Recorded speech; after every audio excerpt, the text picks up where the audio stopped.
man. You say he came to die for the sins of the world. Look at it, at that eventful, that on the verge of that Good Friday, on the Thursday, he takes his disciples to that upper room, and they're having the supper. And at the supper table, he's telling them, he says, you remember, when I sent you out on your mission of preaching and healing, I told you that you must carry nothing with you. No papers, no shoes, no staff, no stick. Did you lack anything? This says, no, we lack nothing. He says, but now I tell you, those of you who have no swords must sell your garments and buy them. Swords, to chop off people's heads. Swords. He's telling them to buy swords. So one of them said, Master, we have 2 already. So he says, this is enough. Why should 2 swords be enough? What do you want to do with swords? Paring apples? Bananas? What do you do with swords? Chop off people's heads. And he's telling you in the Gospel of St. Luke, chapter 19, verse 27, he said, for those my enemies who would not that I should reign over them, I would become the ruler, the king. He says, bring them hither and slay them before me. With what? With your fingers? What do you slay them with? Bring them hither and slay them before me. Cut their throats. If those of you who are not prepared to accept me as your king, bring them and kill them. So now he's telling them, arm themselves, and they arm themselves to the limit. And he takes them to the Garden of Gethsemane. I said, what for? To pray? I said, couldn't he have prayed in that upper room? Couldn't he have gone to the temple of Jerusalem, a stone's throw from where he was? Couldn't he have done that? Why Gethsemane? I said, look, there is a strategy involved.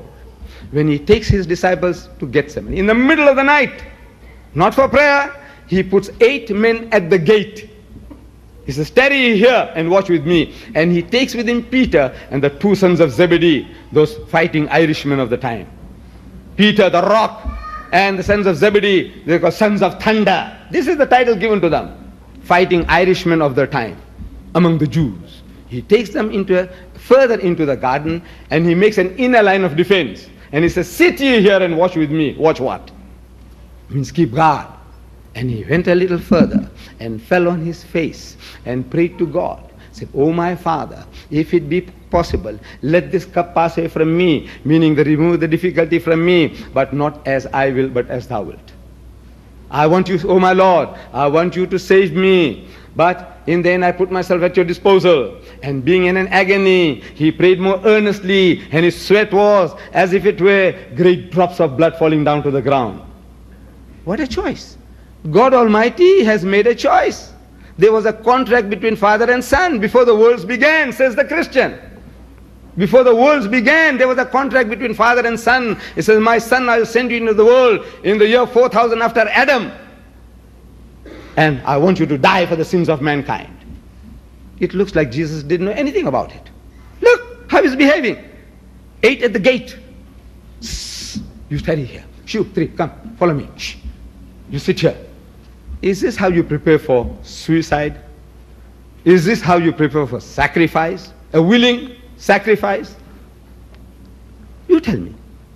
If you have ever served in the army at any time, or been with the scouts boys, or girl guides, you will be able to confirm that when you do things like that, you are preparing. It's a strategy of preparation. Not for death, but for protection.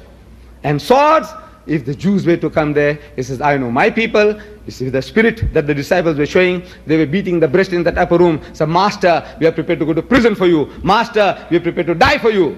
Such people with sticks and stones and 2 swords, they would have knocked hells into the Jews. But the Jews were cleverer than what he thought. They bring Roman soldiers with them. The situation changes.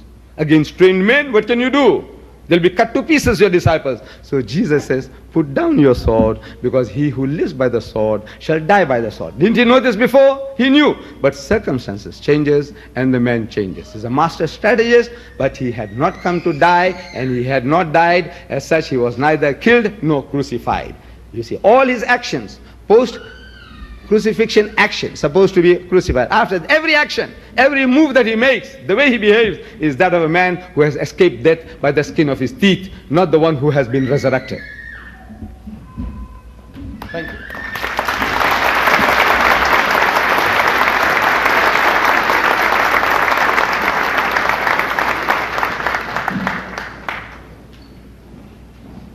Thank you, Mr. Ahmedida.